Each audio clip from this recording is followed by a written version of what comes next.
अस्सलाम वालेकुम। मैथ 501 का हमारे पास लेक्चर नंबर 22 है।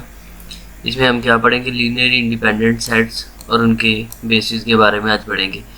उन्होंने कहा है कि सबसे पहले first we revise some definition and theorem from the vector space. हम वेक्टर स्पेस में से कुछ थ्योरम्स और डेफिनेशन को सबसे पहले हम रिवाइज करेंगे, उसके बाद फिर हम इसे आगे पढ़ेंगे। सबसे पहले उसने कहा है कि डेफिनेशन में उसने कहा है कि लेट करते हैं कि जी हमारे पास वी कोई भी एक आर्बिट्रेरी नॉन एम्प्टी अगर सेट हो, ठीक है, या कोई ऑब्जेक्ट है हमारे पास जिसके ऊपर दो ऑपरेशन हो रहे हैं, या वो एडिशन है या वो मल्टीप्लिकेशन है बाय स्केलर। ठीक है, हमारे पास कोई भी यानी दो ऑपरेशन हो रहे हैं, addition and multiplication by scalars. If the following axiom are satisfied, अगर वो एक्सिम इसे सेटिस्फाइड करता है और जो ऑब्जेक्ट्स हैं वो क्या है कि you V W vector space में से हैं, एंड ऑल स्केलर्स, और जो स्केलर्स हैं एल एम और एन वगैरह वगैरह, ठीक है, वो call V A vector space. तो फिर वो हम उन्हें क्या कहेंगे कि ये एक वेक्टर स्पेस है। उसने कहा है कि कुछ एक्सियम्स हैं, यहाँ पे 10 एक्सियम्स दिए हुए, तो ये कुछ बेसिक प्रॉपर्टीज़ ही हैं जो कि वेरीफाई भी हैं और सेटिस्फाई भी करती हैं क्लोजर प्रॉपर्टी को। एडिशन के यानी जो कम्यूटेटिव बनती हैं, एसोसिएटिव बनती है, एडिटिव इन्वर्स, ठीक है, ये हमारे पास दिए हुए हैं। ये एडिटिव इन्वर्स है, ये एडिशन की है कि ज़ीरो जो है वो एक आइडेंटिटी नंबर होता है, यानी आइडेंटिटी की भी ये सेटिस्फाई करता है कि ज़ीरो में कुछ भी चीज़ हम सम करते हैं वो वही रिटर्न करता है जो हम सम करते हैं। इसी तरह u plus v is in v यानी वेक्टर स्पेस में है, ये हमारे पास एक कम्यूटेटिव प्रॉपर्टी है विद रिस्पेक्ट टू एडिशन, ये एसोसिएटिव प्रॉपर्टी है। ठीक है, इसी तरह उसने कहा कि एग्जिस्ट करता है ज़ीरो वेक्टर था दैट इस तरह। ठीक है, ज़ीरो एक चूँकि एडिशन की एक हमारे पास प्रॉपर्टी बनती है, और वही 5 प्रॉपर्टीज़ के बाद एडिटिव इन्वर्स है ये हमारे पास। ये 5 ऊपर वाली ही प्रॉपर्टीज़ हैं, लेकिन ये मल्टीप्लिकेशन के लिहाज से हैं, ये 6 से लेकर 10 तक। यहाँ पे आप देखेंगे तो 1 है आपके पास, ये 1 के साथ कोई भी नंबर मल्टीप्लाई करते हैं वही रिटर्न करता है जो हम मल्टीप्लाई करते हैं।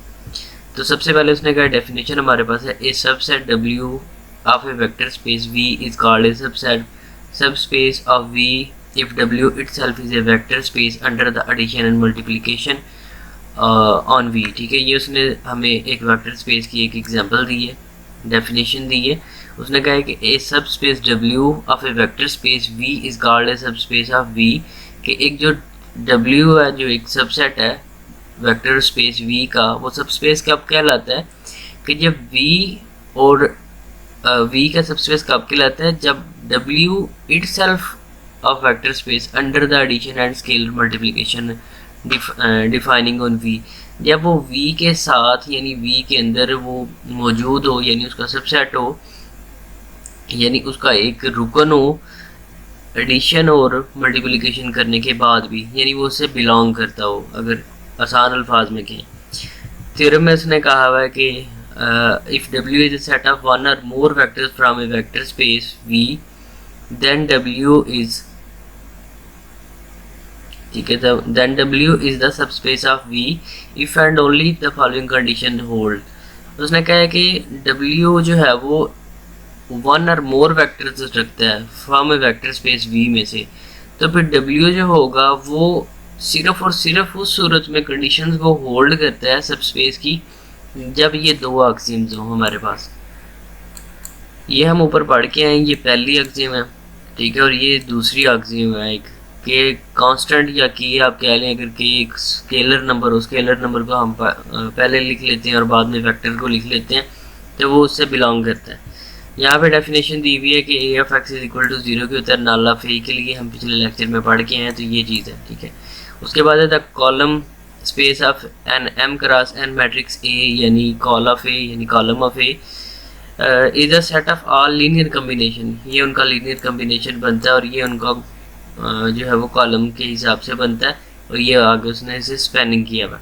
उसने कहा since we know that a set of vector S, ठीक है, उसने ये कहा है कि एस अगर आपके पास ये हो p टाइम्स, ठीक है, span a given vector space V if the vector V is expressible as an linear combination of the vector in S, तो फिर यहाँ पे उसने इसे बताया हुआ है। तो ये थोड़ा सा आपने ये थ्योरी को पढ़ लेना है। उसके बाद है डेफिनेशन है हमारे पास कि an index set of vector v से लेके वी बी यानी p टाइम्स तक हमारे पास वेक्टर है। जैसे n टाइम्स होते हैं वैसे ये p टाइम्स है। उसने कहा कि इन v इस साइड भी लीनियर इंडिपेंडेंट कब कहलाते हैं, जब ये ज़ीरो के बराबर हो। ठीक है, उनका जो सम है या मल्टीप्लिकेशन है वो क्या है कि हमारे पास ज़ीरो के बराबर हो। अब उसने कहा has only the trivial solution, अगर उसमें जो स्केलर हैं वो ज़ीरो के बराबर हों p टाइम्स तक, यानी ये जो c1 से लेके cp तक है ये ज़ीरो के बराबर हो। तो यहाँ पे उसने कहा था सेट v1 से लेके vp तक यानी वेक्टर जो है वो क्या कहलाता है, लीनियरली डिपेंडेंट कहलाता है, क्योंकि वो डिपेंड करता है किसी के ऊपर। Has a non trivial solution that if there are some visits यानी c1 cp not all zero. अब उसमें वो कह रहा है कि हमारे पास ज़रूरी नहीं है कि सारे ही ज़ीरो। उसने कहा इनमें से कुछ वैल्यूज़ जो हैं वो नॉन ज़ीरो हों। अगर अल्टरनेटिवली उसने क्या कहा है कि so that Vs are linearly dependent is said that zero vector can be expressed as non trivial linear combination of the Vs, यानी वी जो है वो n टाइम्स क्या लें या वी टाइम्स क्या लें। इफ द ट्रिवल सोल्यूशन, अब नॉन ट्रिवल के लिए क्या था कि वो उसके कुछ विजिट जो है वो नॉन ज़ीरो हो। ट्रिवल सोल्यूशन कब होता है, जब ज़ीरो के बराबर हो। नॉन ट्रिवल सोल्यूशन तब होता है जब ज़ीरो के बराबर ना हो, यानी इनमें से कुछ वैल्यूज़ अगर ज़ीरो नहीं होंगी तो कोई ना कोई तो वैल्यूज़ हमें रिटर्न करेगा ही। उसके बाद है if the trivial solution is the only solution to equation then the vector in the set are called linearly independent, और जब वो सेट की फॉर्म में होगा तो उसे हम लीनियर इंडिपेंडेंटली या लीनियर इंडिपेंडेंट सेट कहेंगे। If there is an other situation than the vector in the set of all are called linearly dependent, और जब वो सेट की फॉर्म में होंगे तो वो लीनियरली डिपेंडेंट सेट कहलाएंगे। इसी तरह हमारे पास यहाँ पे उसने कहा है कि जस्ट एज आर की पावर n, r यानी n times R set contain a single vector v is linearly independent if and only v is not equal to zero, अगर v जीरो के बराबर नहीं होता। इसी तरह उसने कहा है कि also a set of two vectors is linearly independent if and only if one of the vector is a multiple of the other, कि उसमें जो वो नंबर है जो वो ज़ीरो के बराबर नहीं है वो किसी न किसी दूसरे नंबर के मल्टीपल भी हैं। And the set containing the zero vector, और जो सेट है वो कंटेन करता है ज़ीरो वेक्टर्स को लीनियरली डिपेंडेंट के ऊपर। ठीक है, यानी वो दूसरे के ऊपर डिपेंड भी कर रहा है। Determine whether A set of vectors a1 से लेके an तक लीनियरली इंडिपेंडेंट है is easy one one of the vector is zero. ठीक है, जब उनमें से कोई एक नंबर ज़ीरो के बराबर हो। लेट्स से उसने कहा है कि a1 जो है वो ज़ीरो के बराबर है, then we have a simple solution. तो फिर इसमें उसने कहा है कि सिंपल सोल्यूशन हमारे पास क्या होगा कि अगर a1 ज़ीरो है तो हमारे पास जो x1 होगा वो भी ज़ीरो ही आएगा हमारे पास। ठीक है, उसने कहा कि यहाँ पे इसे ज़ीरो के बराबर रखा पूरी इक्वेशन को by choosing x1 b as non zero value and putting the other x को, यानी जो अदर वैल्यूज ऑफ x हैं उन्हें ज़ीरो के बराबर रखें। तो consequently the set of vector containing the zero vector it must always be linearly dependent. Equivalently any set of linear independent vector can not contain with the zero vector. Another situation में उसने इस चीज़ को वाज़िया किया होगा कि in which it is easy to determine linearly dependent when there are more vector in the set increase in the vectors if n is greater then m, यानी n की जो वैल्यू वो m से ग्रेटर देन हो, यानी वो zero नहीं होगी, फिर ज़ीरो से बड़ी होगी। तो फिर उसने कहा है कि इसे कैसे हल करेंगे। उसने कहा जी इन वैल्यूज़ को अगर ये इक्विवेलेंट हो ज़ीरो के तो फिर जो मैट्रिक्स होगा वो a of x is equal to zero के होगा, और अगर वो इस सिस्टम के अंदर मोर इक्वेशन बनती हैं एटलीस्ट उसने कहा वन फ्री वेरिएबल बनता है, तो फिर उसने कहा है कि ये नॉन ट्रिवियल सोल्यूशन है क्योंकि ज़ीरो के बराबर नहीं होगा। जैसे कि उसने कहा है कि when n is small we have clear geometric picture is the relation among the linearly independent vector। For instance अगर n की कीमत 1 हो, यानी n अगर 1 के बराबर हो तो हम ये वाली वैल्यू सिर्फ लेंगे जिसमें 1 है। तो यहाँ उसने कहा कि अगर a1 is not equal to zero, अगर ये चीज़ ज़ीरो के बराबर नहीं है तो फिर दूसरी चीज़ जो है वो ज़ीरो के बराबर होगी। तो यहाँ पे ये हमारे पास है। अगर हम n इज इक्वल टू 2 के रखते हैं तो यहाँ तक ये हमारे पास वैल्यूज़ आएंगी, ठीक है, यहाँ से लेके यहाँ तक।